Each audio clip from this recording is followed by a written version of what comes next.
Hello everyone, success with आराम online education में आप सभी का स्वागत करता हूं। मैं हूं एमएस चौहान और लगातार हिंदी साहित्य की यह सीरीज आपके समक्ष ले आई जा रही है। अभी तक हमने हिंदी साहित्य के बहुत सारे टॉपिक ऑलरेडी अपलोड कर दिए हैं, आप देख सकते हैं हमारे यूट्यूब प्लेलिस्ट के माध्यम से। देखिए दोस्तों, शुरू करने से पहले एक हम्बल रिक्वेस्ट आपको करता रहा हूँ और आज भी करता हूँ कि आपको हमारे यूट्यूब चैनल को सब्सक्राइब कर लेना है और इसे अधिक से अधिक शेयर करना है। तमाम जितने वीडियो आते हैं आप जो सुनते हैं उस पर लाइक भी करना है, क्योंकि जिस तरह से हमारी रिस्पॉन्सिबिलिटी है कि आपके समक्ष हम ये वीडियो सीरीज लेके आएँ और हमारा दायित्व बनता है, ये रिस्पॉन्सिबिलिटी है, उसी तरह से आपकी भी ये रिस्पॉन्सिबिलिटी बनती है कि आप हमारे इस सीरीज़ को अधिक से अधिक शेयर करें, लाइक करें और सब्सक्राइब करें।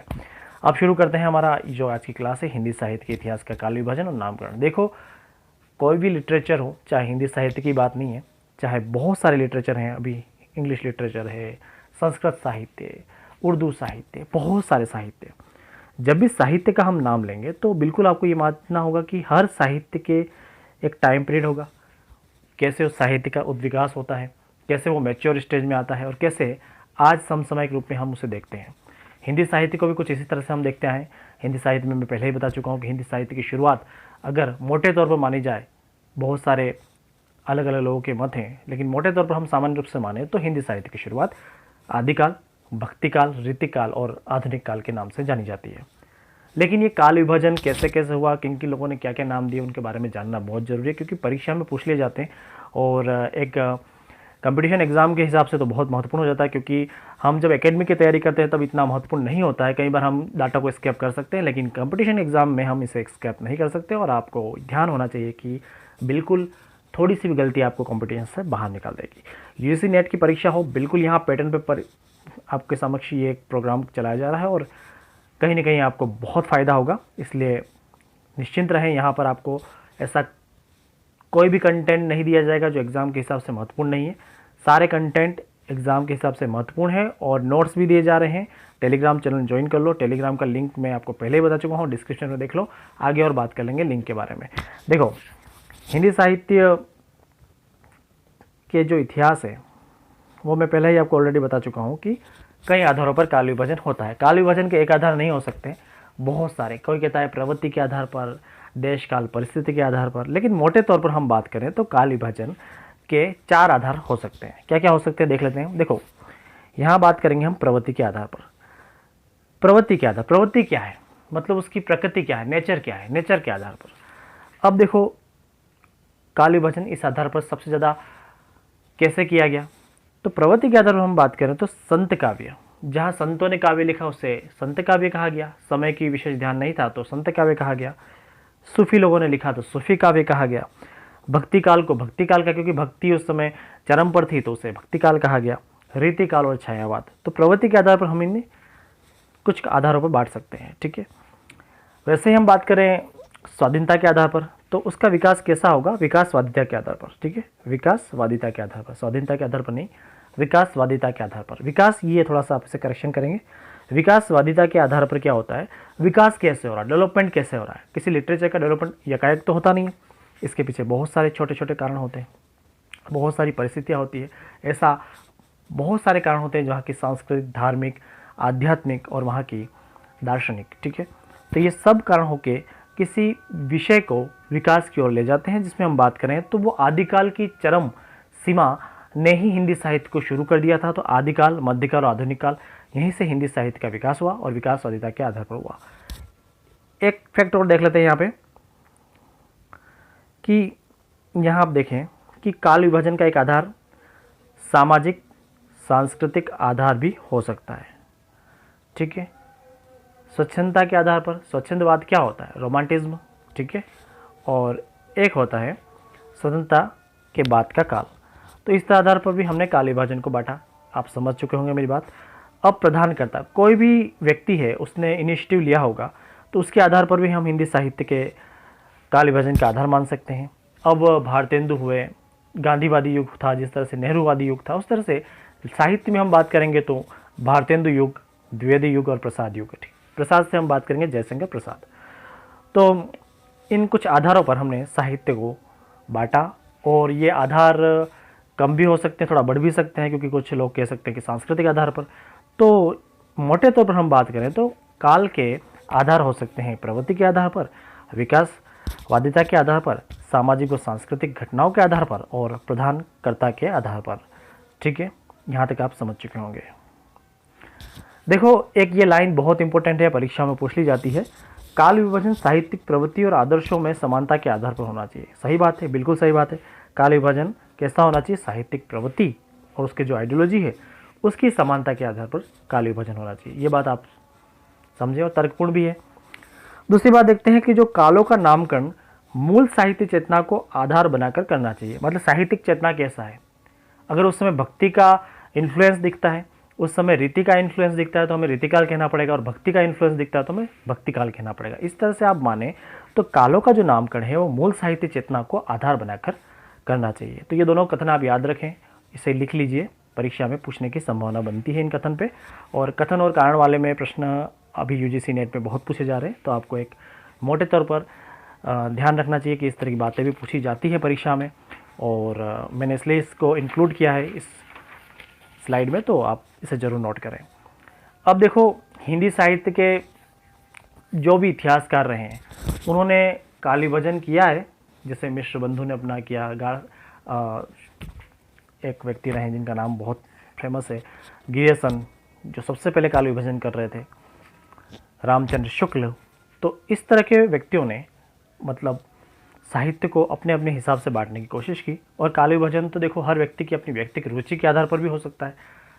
तो यहाँ तक हम मान सकते हैं कि काल विभाजन अलग अलग इतिहासकारों ने अलग अलग तरह से किया, लेकिन दो इतिहासकार ऐसे थे जिन्होंने काल विभाजन का प्रयास नहीं किया, जिसमें गारसद तासी जिन्होंने इस्तवारदा एंडो हिंदुस्तानी किताब लिखी, और एक थे शिव सिंह सेंगर जिन्होंने शिव सिंह सरोज लिखी। ठीक है, ये दोनों ही व्यक्तियों ने काल विभाजन का कोई प्रयास नहीं किया। अगर परीक्षा में पूछ लिया जाता है कि ऐसे व्यक्ति जिन्होंने काल विभाजन का कोई प्रयास नहीं किया, तो वो गारसद तासी और शिव सिंह सेंगर थे।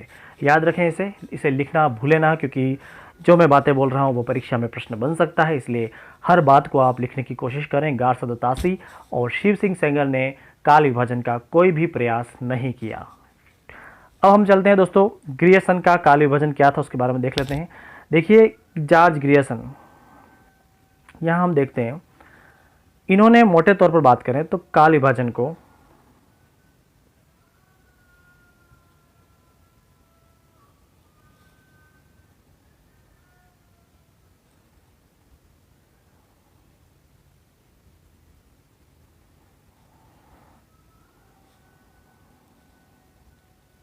यहाँ पे एक मिनट आप थोड़ा सा समय ले रहे हैं। ग्रियर्सन ने काल विभाजन को 11 भागों में बांटा। देखो, पहला कोई व्यक्ति था जो हिंदी का काल विभाजन व्यवस्थित रूप से कर रहा था, जॉर्ज ग्रियर्सन। इन्होंने किताब लिखी थी द मॉडर्न वर्नाकुलर के नाम से। उस किताब को हम आगे देख चुके हैं। तो इस किताब में इन्होंने पहली बार हिंदी कवियों को स्थान दिया था और पहली बार काल विभाजन का प्रयास भी किया था। ठीक है, तो यहाँ तक आप समझ चुके होंगे ग्रियर्सन के बारे में। ग्रियर्सन ने कौन सी किताब लिखी थी आप कमेंट बॉक्स में भी लिख सकते हैं, लेकिन मैं आपको बताना चाहूँगा कि जॉर्ज ग्रियर्सन ने पहली बार प्रयास किया था हिंदी में कोई बहुत अच्छा काम करने का किसी ने प्रयास किया तो जॉर्ज ग्रियर्सन थे। और इनकी किताब बहुत ही फेमस रही है, modern vernacular literature of Hindustan. 1888 में प्रकाशित होती है, और प्रकाशित कौन करता है वो भी प्रश्न पूछ लिया जाता है कि ऐतिहासिक सोसाइटी ऑफ बंगाल इसको प्रकाशित करती है। तो इस किताब में पहली बार प्रयास किया गया था, हिंदी के कवियों को स्थान दिया गया था। ठीक है, लेकिन ग्रियर्सन ने कौन कौन से कालों को बांटा वो हम जान लेते हैं, उसके बाद इस पर क्या राय बनती है आलोचकों की, विश्लेषकों की, उसके बारे में भी चर्चा कर लेते हैं। देखो, ग्रियर्सन ने 11 आधार पर बांटा, जिसमें पहला काल था चारण काल। चारण काल की जो समय अवधि थी वो 700 से 1300 ईस्वी के समथिंग मानी गई है। फिर हम देखते हैं कि दूसरा काल था वो 15वीं सदी का धार्मिक पुनर्जागरण, मतलब धर्म की स्थापना हो रही थी, धर्म का उदय हो रहा था, भक्ति भाव अपने चरम पर था, तो उसे इन्होंने 15वीं सदी का धार्मिक पुनर्जागरण कहा। फिर एक इन्होंने काल विभाजन का एक आधार जायसी कविता को बताया, जायसी की प्रेम कविता को भी इन्होंने काल विभाजन का आधार बताया, तो ये भी आप याद रखें।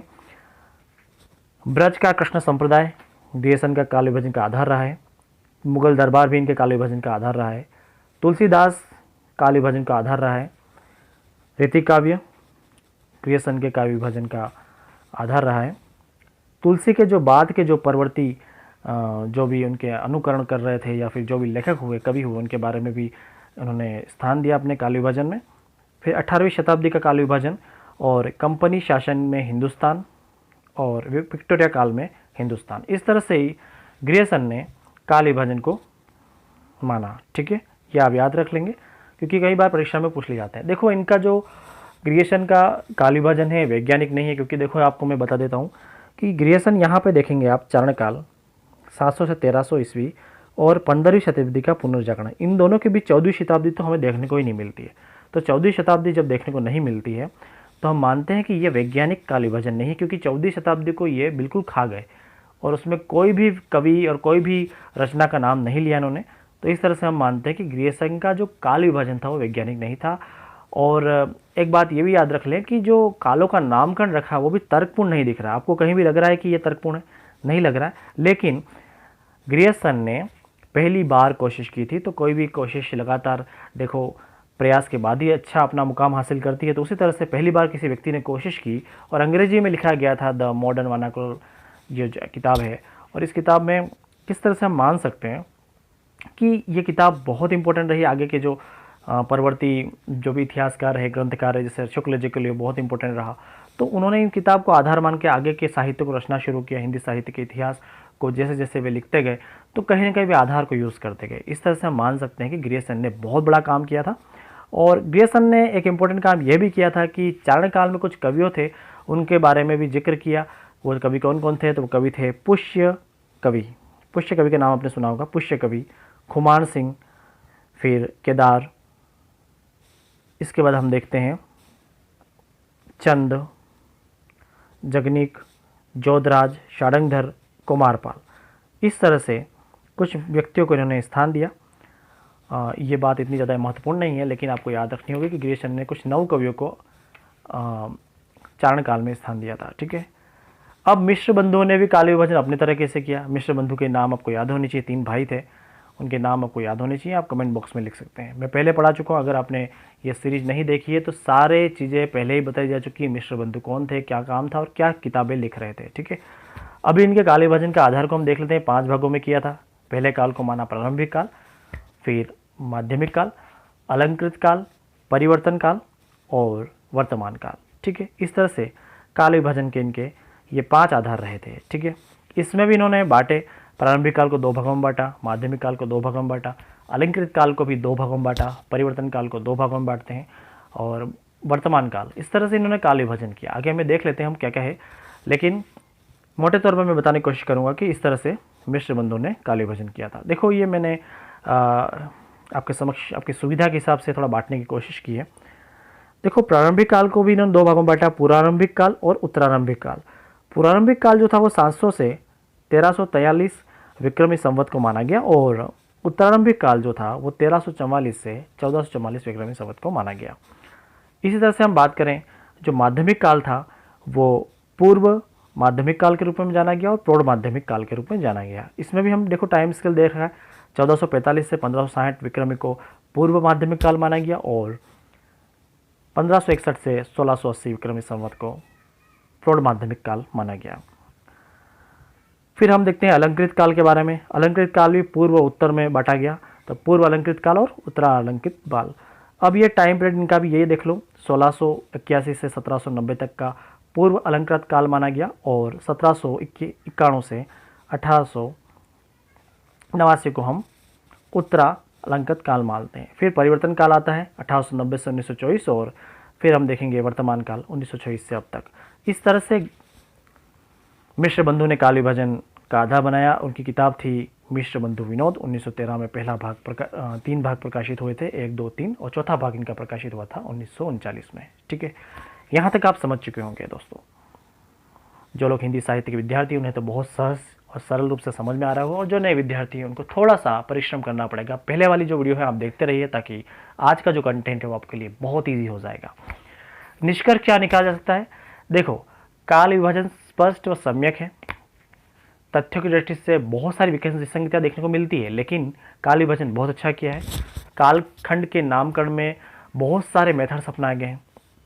ग्रियर्सन की भांति 700 से 13 ईस्वी के युग को हिंदी साहित्य से संबद्ध किया जो कि अपभ्रंश युग का था। देखो ये बात जानना पड़ेगा कि ग्रेसर ने जो गलती की वही ये गलती वापस रिपीट कर रहे हैं।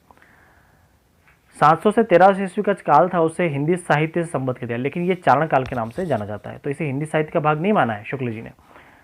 तो कहीं ना कहीं मिश्र बंधु की ये गलती रही है, लेकिन प्रयास इन्होंने पहले किए, तो इसी आधार पर परवर्ती जो भी इतिहासकार रहे थे उन्होंने रचना को अंजाम दिया था। देखो अलंकार काल आंतरिक प्रवृत्ति पर आधारित माना जाता है, इसलिए इसे अलंकार काल नाम दिया गया, और काल विभाजन का कोई स्पष्ट आधार नहीं देखने को मिलता है हमें यहाँ पर भी। इस तरह से ये कुछ निष्कर्ष निकाले जा सकते हैं हमें, ठीक है। अब हम देखते हैं अगले महत्वपूर्ण हमारे जो भी इतिहासकार उनके बारे में जानते हैं। अब हम काल विभाजन का एक महत्वपूर्ण आधार देखते हैं आचार्य रामचंद्र शुक्ल के बारे में। उन्होंने काल को कैसे विभाजित किया, क्योंकि इनका काल सबसे ज़्यादा इंपॉर्टेंट रहा है हिंदी साहित्य की काल विभाजन की जो श्रृंखला है उसमें। हम देखते हैं कि काल विभाजन के हिसाब से शुक्ल जी का लोहा पूरे हिंदुस्तान ने माना और साहित्य जगत ने इनकी बात को अकाट्य नहीं किया। तो देखिए रामचंद्र शुक्ल ने काल विभाजन को 4 आधारों पर देखा जा सकता है। पहला इन्होंने कहा कि वीरगाथा काल, पूर्व मध्यकाल जिसको भक्तिकाल कहा गया, फिर रीतिकाल और गद्यकाल। तो 4 आधारों पर इन्होंने बांटने की कोशिश की। देखिए संवत जो था 1050 से 1375, याद रखें इसे, 1050 से 1375 का जो टाइम था उसे वीरगाथा काल कहा। फिर 1375 से 1700 तक का जो काल था उसे इन्होंने भक्ति काल नाम दिया। फिर बात करते हैं 1700 से 1900 तक का जो काल था उसे रीतिकाल नाम दिया गया, और गद्यकाल इन्होंने 1900 के बाद से जो समय था उसको ही गद्यकाल कहा गया जो वर्तमान तक जारी है। इस तरह से कालों का वर्गीकरण किया था इन्होंने अपनी किताब हिंदी साहित्य का विकास जो किताब थी 1929 में, उसमें काल विभाजन का शुक्ल जी ने प्रयास किया था। अगले लेखक हैं राम कुमार वर्मा, और राम कुमार वर्मा ने क्या किया कि शुक्ल जी की जो त्रुटियों को संशोधित करने की कोशिश की, नया रूप देने की कोशिश की, और राम कुमार वर्मा का नया उल्लेख हमें नए काल विभाजन के रूप में देखना पड़ेगा। और इन्होंने काल विभाजन को कुछ आधार बताया, जिसमें हम देखते हैं कि 5 आधार थे। संधि काल जो 1750 से 1000 विक्रमी का जो संवत था उस समय का काल को उन्होंने संधि काल कहा। चारण काल 1000 से 1375, क्योंकि ये रामचंद्र शुक्ल को कहीं ना कहीं सपोर्ट भी कर रहे थे और फॉलो भी कर रहे थे, लेकिन कुछ नए आधारों पर। तो कहीं ना कहीं चारण काल को इन्होंने टाइम वही दिया जो शुक्ल जी ने दिया था। शुक्ल जी ने 1050 से 1375 दिया, इन्होंने 1000 से 1375 तक का समय दिया। फिर भक्ति काल को जो समय था वो इन्होंने 1375 से 1700 विक्रमी का संवत दिया, और रीतिकाल को इन्होंने 1700-1900 और आधुनिक काल को 1900 से अब तक। कहीं ना कहीं हम देखते हैं कि वर्मा जी का काल केवल वीरगाथा काल को छोड़कर शुक्ल जी के काल विभाजन से कहीं ना कहीं साम्यता रखता है, ठीक है। इस तरह से हम देखते हैं कि शुक्ल जी को कहीं ना कहीं वर्मा जी फॉलो कर रहे थे, राम कुमार वर्मा फॉलो कर रहे थे, और साथ ही हिंदी साहित्य का आरंभ 7वीं-8वीं सदी मानना भ्रामक है, क्योंकि यह अपभ्रंश का काल हम मान सकते हैं। इसलिए हमें हिंदी साहित्य का जो आरंभ तो हमें मानना ही नहीं चाहिए, अपभ्रंश युग मानना चाहिए। हालांकि इनकी सबसे बड़ी गलती ये थी कि इन्होंने स्वयंभू को हिंदी का पहला कवि माना, लेकिन वो हिंदी के कवि थे ही नहीं, वो तो अपभ्रंश के कवि माने जाते हैं। तो स्वयंभू को इन्होंने हिंदी का पहला कवि माना, जो कि कहीं ना कहीं अनेक विद्वानों में मतभेद देखने को मिलता है इस बात से। लेकिन सही में माने तो हिंदी के पहले कवि स्वयंभू नहीं थे, वो अपभ्रंश के पहले कवि थे, ठीक है। इस तरह से हम राम कुमार को पढ़ चुके हैं। अब देखते हैं बाबू श्याम सुंदर का काल विभाजन। देखो बाबू श्याम सुंदर ने आदिकाल, पूर्व मध्य युग, उत्तर मध्य युग और आधुनिक युग, इसको इन्होंने इन आधारों पर बांटा। देखो वीरगाथा युग कहा, भक्ति युग कहा, रीति ग्रंथों का युग कहा, और नवीन विकास का युग कहा। इस आधार पर बांटे, और इस टाइम पीरियड आप याद रख लें, स्क्रीनशॉट ले लीजिए, याद रहेगा आपको। गणपति चंद्र गुप्त ने भी काल विभाजन का अच्छा प्रयास किया। उन्होंने प्रारंभिक काल कहा, फिर पूर्व मध्यकाल कहा, उत्तर मध्यकाल कहा और आधुनिक काल कहा। इस तरह से गणपति चंद्र ने अपना काल विभाजन हिंदी साहित्य का वैज्ञानिक इतिहास इनकी जो किताब थी उसमें करने की पूरी कोशिश की थी, राइट। नगेंद्र का काल विभाजन थोड़ा सा बहुत यूनिक है, क्योंकि ये बाद में अलग तरह से हिंदी साहित्य के विकास को देख रहे थे। तो इन्होंने हिंदी साहित्य को 7वीं से 14वीं शताब्दी के जो समय था उसको इन्होंने आदिकाल के नाम से संबोधित किया, ठीक है। भक्ति काल को उन्होंने 14वीं से 17वीं शताब्दी तक के समय को भक्ति काल कहा, फिर रीतिकाल को 17वीं से 19वीं शताब्दी के मध्य का जो समय था उसे रीतिकाल कहा। आधुनिक काल की बात की जाए 19वीं शताब्दी से मध्य से अब तक का जो समय था उसे आधुनिक काल कहा। और आधुनिक काल को उन्होंने अलग अलग श्रेणियों में बांट दिया। क्या कोशिश की इन्होंने? पुनर्जागरण काल, जहाँ पे सामाजिक सुधार हो रहे थे, राजा राम मोहन रॉय का जो समय था उस काल को उन्होंने पुनर्जागरण काल के दिया, और भारतेंदु काल भी कहा जा सकता है इस तरह को। तो पुनर्जागरण काल भारतेंदु काल के रूप में माना गया। फिर जागरण सुधार काल जो द्विवेदी काल था। फिर हम बात करें छायावाद का उदय होता है यहाँ पे इसी आधुनिक काल के अंतर्गत। छायावाद का समय यह था, आप देखें, इसे आप जरूर नोट करें, 1918 से 1938 तक। फिर छायावाद के बाद का जो समय था उसे अलग अलग दो एरा में बांट लिया गया, प्रगति प्रयोग काल और नवलेखन काल। इसे भी अलग अलग कालों के क्रम में बांटा गया। ये काल जरूर याद रखें, आप इसे बार बार प्रैक्टिस करेंगे तो आप याद रह जाएंगे। इस तरह से शुक्ल जी ने भी हिंदी के जो काल विभाजन में बहुत बड़ा योगदान दिया था। ठीक है, इस तरह से हम देखते हैं कि बहुत सारे अलग अलग लोगों ने अपनी अपनी राय दी और अलग अलग काल विभाजन का आधार बताया। बच्चन सिंह के बारे में देख लीजिए, सुन लीजिए, इस स्लाइड में अवेलेबल नहीं है इसलिए मैं आपको जिक्र कर देता हूँ कि बच्चन सिंह का जो काल विभाजन था वो 4 आधारों पर था।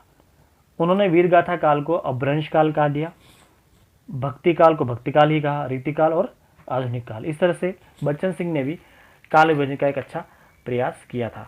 तो इस तरह से हम समझ सकते हैं कि काल विभाजन के लिए बहुत इंपॉर्टेंट रोल निभाया अलग अलग व्यक्तियों ने, और अपनी अपनी मत और अपनी अपनी मान्यता के अनुसार काल विभाजन करने की कोशिश की। देखिए दोस्तों, बहुत इंपॉर्टेंट रहेगी ये सीरीज आपके आने वाले तमाम परीक्षाओं के लिए, इसलिए याद रखें, सब्सक्राइब कर लीजिए। और ये वाला वीडियो के बाद मुझे नहीं लगता कि आपको हिंदी साहित्य में काल विभाजन से संबंधित कोई और वीडियो देखने की जरूरत है। बस आप ऑब्जेक्टिव क्वेश्चन सॉल्व करने की कोशिश करें, और इस तरह से ये आपका पूरा टॉपिक खत्म होता है आज काल विभाजन का। यहाँ हम एक बात बताना चाहूँगा कि ये हमारा टेलीग्राम चैनल है, इसे आप सब्सक्राइब कर लीजिए, क्योंकि देखिए टेलीग्राम पर भी ये सारी वीडियो की जो पीपीटीज होती है, जो स्लाइड्स होती है, जो नोट्स होते हैं आपको मिलते हैं, और साथ ही यहाँ पर ही आपको टेस्ट सीरीज भी मिलती है। तो टेलीग्राम चैनल ज्वाइन करना ना भूलें। हमारा टेलीग्राम चैनल बिल्कुल निःशुल्क है, किसी तरह की कोई आपसे चार्ज नहीं लिया जा रहा है। इस तरह से आपको एक बात बता दी जाए कि सक्सेस विद आराम चैनल जो है वो लगातार विद्यार्थियों के हित में काम कर रहा है, और पूरी कोशिश रहेगी कि यूजीसी नेट का जो सिलेबस है हम पूरा करें, और इसको बहुत गहराई से हम करने की कोशिश कर रहे हैं। साथ ही जो भी असिस्टेंट प्रोफेसर की तैयारी कर रहे हैं उनको भी ये वीडियो बराबर उपयोगी रहेगा। Thank you for watching me.